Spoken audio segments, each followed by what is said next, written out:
for segregation candy, segregation candy. M&M's. The first thing you do when you have any nearly identical thing, the first thing you do is segregate it. We were taught that in school. Well, I don't know. What does the Smarties eat the red ones last mean if not that? Segregation candy. Okay, and then, as we demonstrate in any power-based society, if you can't control it, you pick off the weakest first. But again, because I'm Canadian, they eat the red ones last, even though they're M&M. It's a rule. It may even be in the charter. As we move through the groups, now, these represent the Bloc, the NDP, and the Green Party. And as you can see, there are more of them than there are Conservatives. So I'm going to eat the Conservatives, because you eat the red ones last. Now, there are only 3 members of the Bloc, 30%, whatever you want to call it. But they're all concentrated in Quebec, so they are unimportant, just as the Conservatives were all concentrated in the prairies, and therefore unimportant. So now we eat the Green Party, and then we get rid of the pesky NDP. And I know you would have made them the orange guys, but that would have been disproportionately giving the NDP more power than they have. As a group, they have only any power when they work in concert with the Bloc and the Green, or as they tend to do more often than not, the Conservatives. Bye-bye Bloc. Now this we would call, if we were conservative, this is what conservatives call a socialist paradise, where there are only liberals left. To a liberal, though, this means now there are no restrictions to us bringing in immigrants, because both the Bloc and the Conservatives are gone. But because it is candy, even they are not safe until there is just one left. Bye-bye, Justin. Segregation candy.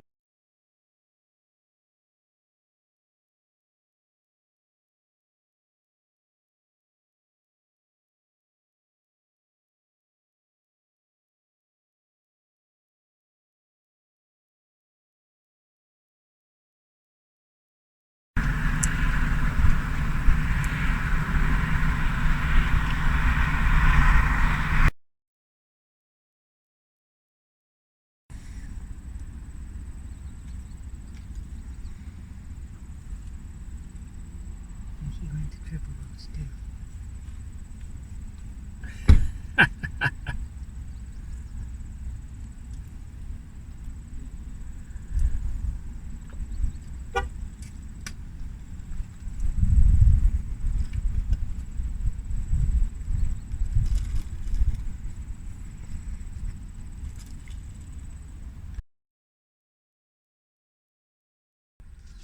Oh, sure. Have you been taking lessons from our cat?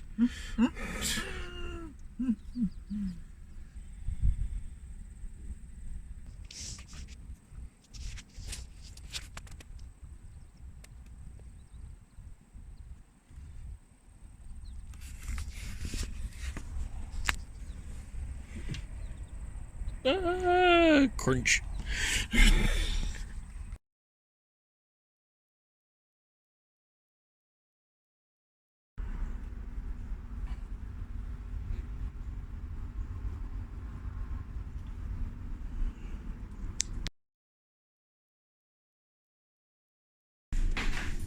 Yeah.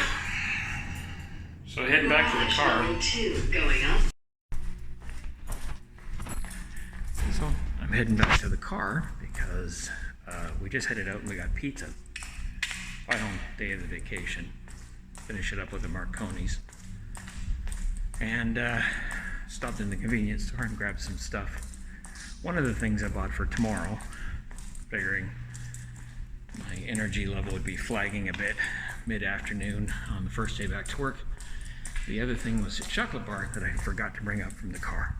So, heading back to the car. Just left this a minute ago. Yay. All that for this.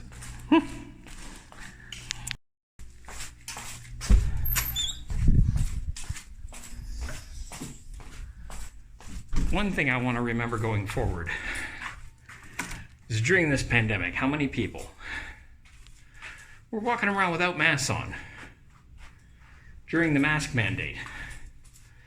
It's not like there aren't reminders, even demos. And yet, sure enough, almost every single time you get in an elevator, go out in the hallway, you're gonna cross somebody. You're gonna come across somebody who doesn't have a mask on. Or they put a mask, they carry the thing like this when they get on the elevator. The rest of the time they're walking around like the pandemic has nothing to do with them. I could have done without knowing there were that many assholes in the world. really could have done without knowing just how many. Quantifiable, in your face reminders of the stupid people. I thought it was maybe 5%. No. Way higher. Way higher. Like 40. And that's in Canada. So this is my cubicle work area. For almost 5 years, this has been where I've got it done.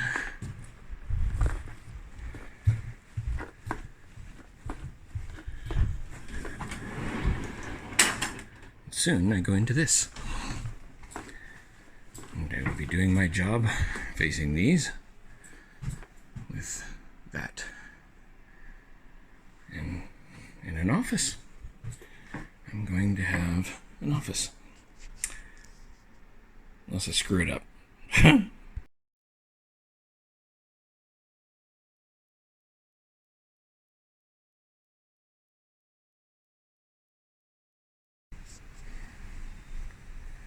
Monday. It feels like Thursday. It's ridiculous that Monday would feel like Thursday. Monday should definitely feel like Monday. I know I had Wednesdays off. And Thursday frequently was the beginning of the second half of the week, therefore kind of a beginning to the week. But that hasn't been for a while. It's Monday. But it feels like Thursday. I wish, huh? Holy farfenugin, that's hot. Humid. It's not the heat is actually not that bad. But the air is like thick, like soup. Like I'm breathing soup. Slurping soup. Woof.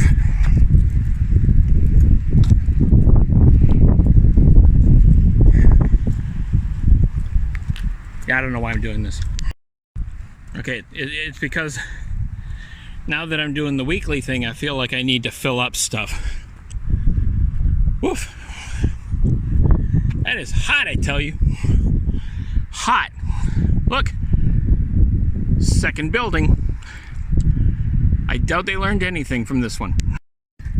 I gotta leave the door open a bit, let the wind get in there. As soon as I opened it, it was... You ever had one of those, like you're baking a pizza in the oven or something, you open the door, whoosh, yeah, whoosh, that's what that came. The whole world is an oven now. And believe it or not, there are some people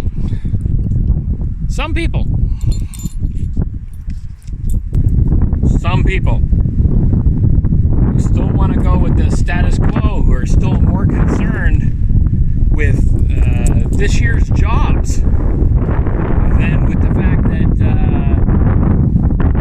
their children and their children's children are going to be lucky if they can find food and water. That's your priorities for you. Yeah, I know the environment's going to crap, but what about my high-paying job? God forbid I should have to try and find something else to do. Yeah, God forbid. I'd like to take every one of those people and send them about 100 years in the future so that their ancestors could punch them. What would your ancestors say if you were suddenly thrown 100 years in the future? Would they punch you, Gary?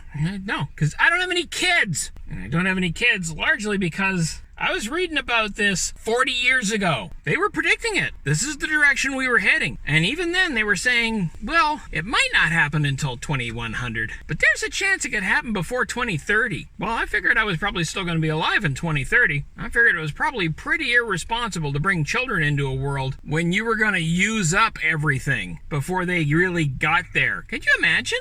Can you imagine? How are the people who are 25 now going to explain to their grandchildren or great-grandchildren when they're 90? Oh, yeah, no, we used to have that, but we kind of used it all up and left none for you. I mean, we've already passed, what is it? It's August the 9th right now. And I think it was before the end of July, we'd already passed The point where humanity had used all of the resources that the Earth could produce in 1 year. So we've already passed that. Right now, we're in a deficit. And it's funny because the political parties that are concerned about deficits are only concerned about monetary ones and not the ones that are actually going to matter, like ecological, water, environmental, things that are actually going to come for sure and collect from us later. Because you might be able to avoid an economic one. You might be able to stave off economic disaster with some, monetary policy, but there ain't nothing you're going to be able to do to avoid the check that's coming on the environment. Ain't nothing except fix it now. We're not going to do that. We're just not going to do that. It's not going to happen. This society, the society that I'm part of, the generation that I'm part of, is way too comfortable to even consider a fraction of the changes that would be required to avoid an ecological crisis that will kill half of the population on the planet. And it's coming. It's not a matter of if, it's a matter of when. When will we be paying trillions to relocate people from flood zones and fire zones because they are no longer tenable? When will we be forced to cut back on basic needs because we just can't produce them anymore? When? And the answer to that question is 20 to 40 years, tops.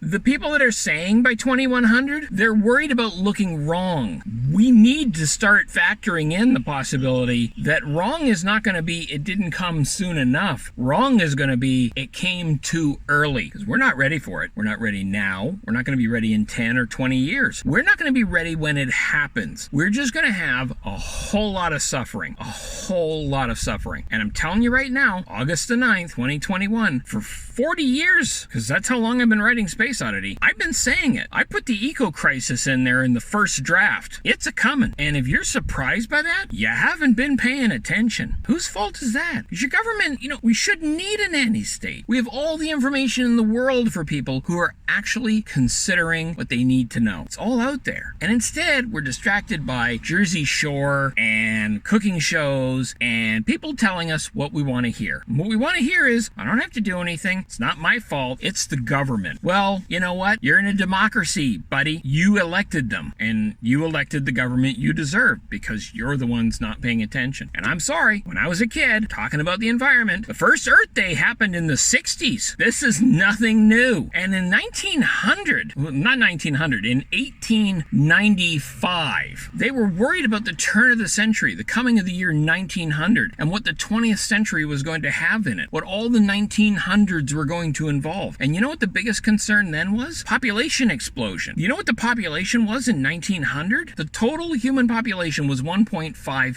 billion people. 1.5 billion. We're at 7.8 now. We're heading towards 8 billion people. If that isn't a population explosion, what is? What is? And the concern with the population explosion is that it was going to have more pollution, more consumption. There was going to be a tipping point. We were going to starve, and there wasn't going to be enough water, and the whole planet was going to be a dystopian nightmare of cooked temperatures because we will have cut down all the trees, and that was 110 years ago. 120. Yeah, there's no excuse, except you kind of like your head in the sand and your butt in the air. And I'm just going to tell you that when nature's coming around to kick things, that's not the best position. Oh, that would be a good digest.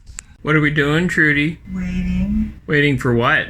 Pest control. And what sort of pests do we have? We're not talking about Liam, are we? No.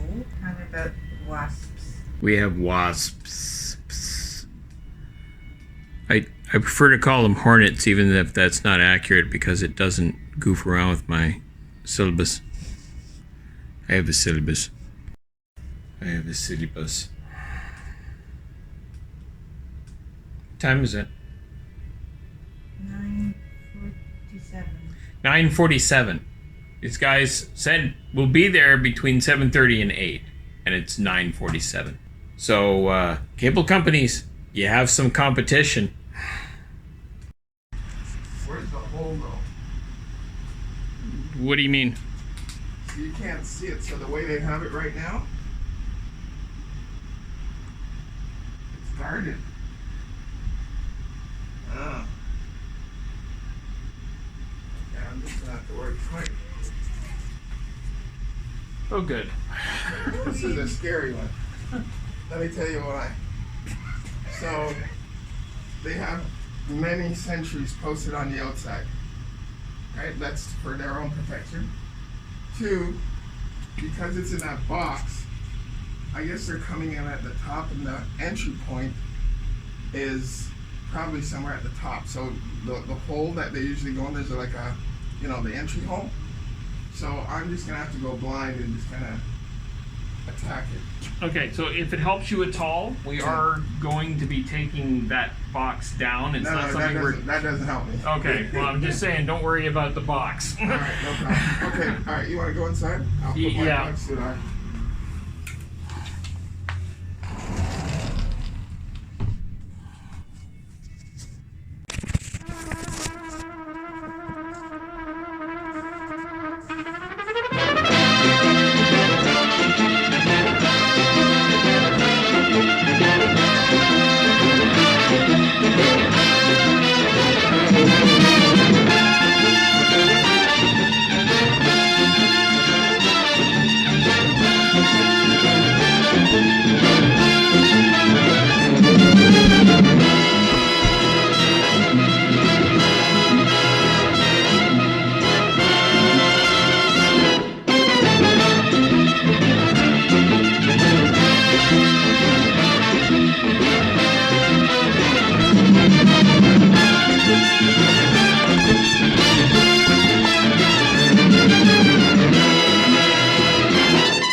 Times where people just kind of creep you out.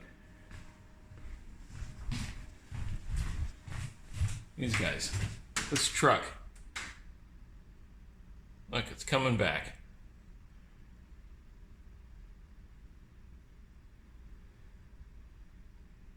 This truck was in here as I came in. And then it was approaching the crosswalk, as it is doing now. Let's see if it goes over it faster this time. No. Anyway, this weird kind of vibe given off by the driver of this vehicle. Stopped for no apparent reason as I was approaching the crosswalk. So I even went kind of wide, preferring that the vehicle get out of the way before I cross. And of course it didn't. But this is where it gets kind of strange. Not only didn't it, but the driver started looking over her shoulder and waving back. There was nobody there. It's like she was pretending to have a conversation with someone. There was nobody there. So now I don't know if I want to get in front of this vehicle, because clearly it's being driven by a deranged person who's having conversations with people that aren't there. And before you think to yourself, well, maybe they were on a cell phone or something. How many times have you been on a cell phone talking through the car and your conversation involves you going, yeah, do that thing? No. So the flags go up, and I think to myself, do I want to get in front of this vehicle? I don't know that I want to get in front of this vehicle. And that's how the day started. Dum dum dum. So, a lot of my job is very mentally draining. And the thing is that it isn't because it's complex legalities.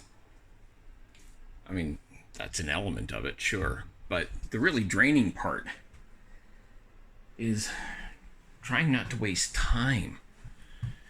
The majority of the complex legalities have to do with a sequence of process. And so I spend a lot of mental energy just trying to most efficiently going through stuff, trying to remember things I have to do.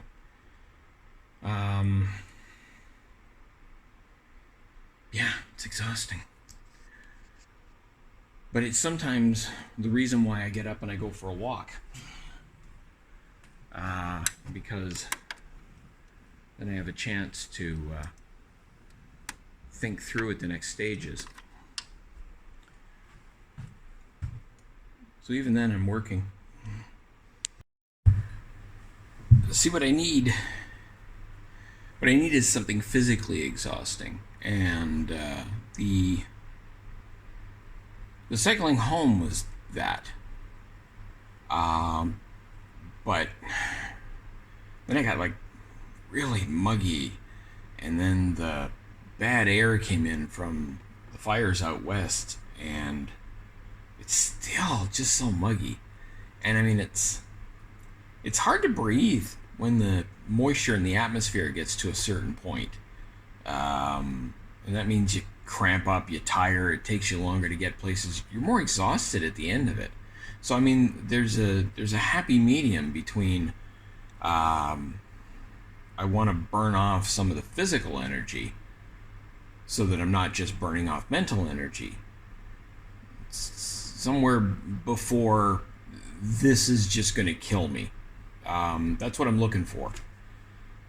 And usually out here it's like June and July are the worst months, and then normally the mugginess kind of breaks early August, and it did last week. Last week was great. When we did the cycling thing, it was just on the upper ledge of uncomfortable, but it was doable.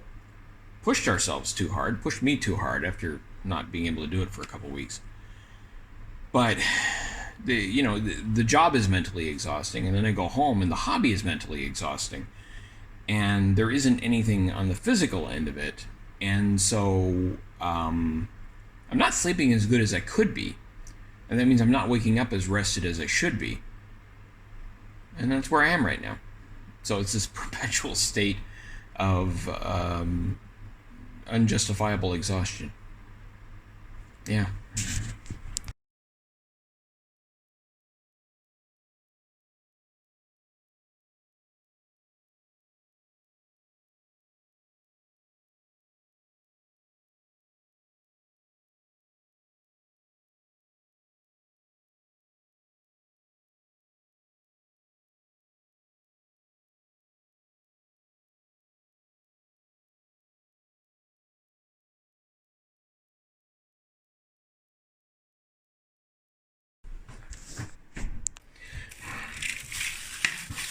So we had a storm last night. It's Wednesday. It was Tuesday night. So storm last night. It's Wednesday now. Massive headache today. The change in weather, the humidity, and all that stuff. It's always brutal. It always does this to me. So yeah, I woke up at about 4 o'clock in the morning with this headache, like right here, sinus headache. It's definitely weather related, but also a stiff neck. Sore neck, so I bet I slept funny too. Funny. Anyway, yeah. Waiting for one of these pills to kick in because I have to keep working. Stuff's not going to go anywhere if I don't do it. So I have to keep working. Anyway, that's it. Times I wish that instead of a bear, I had actually gotten a moose, because the idea of moose and squirrel just entertains me. So I came in a bit early today in order to shoot a segment for the Does Bear Digest next week. 18, 19, 20, Saturday the 20th, I think.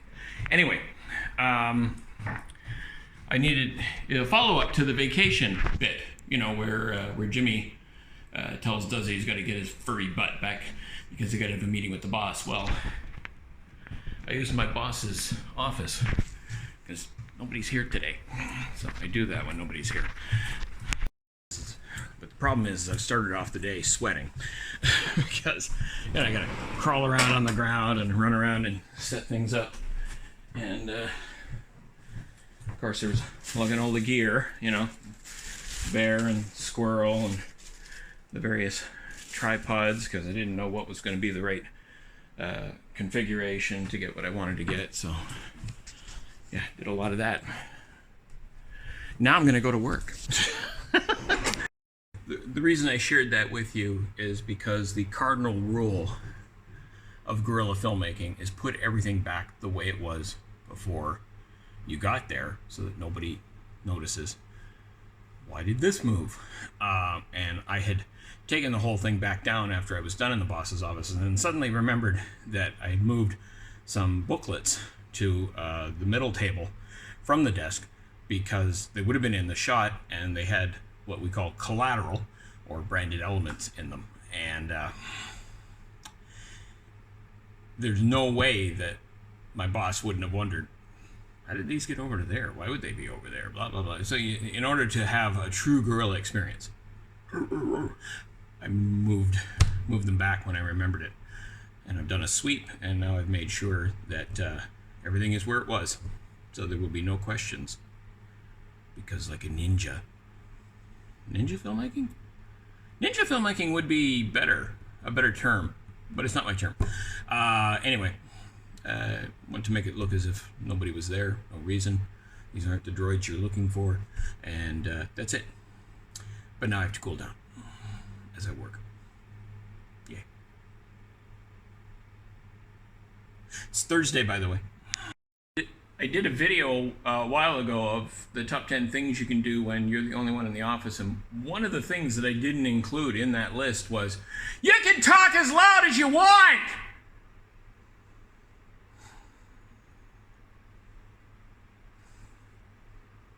I'm the only one here.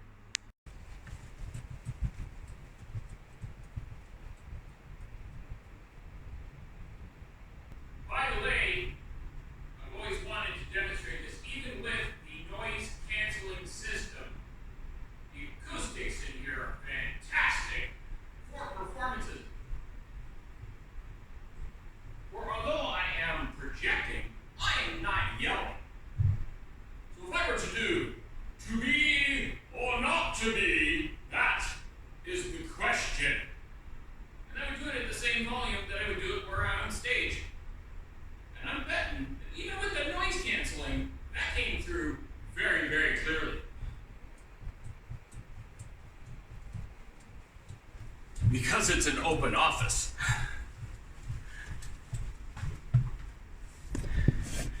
And these are inadequate noise canceling systems. I'm betting.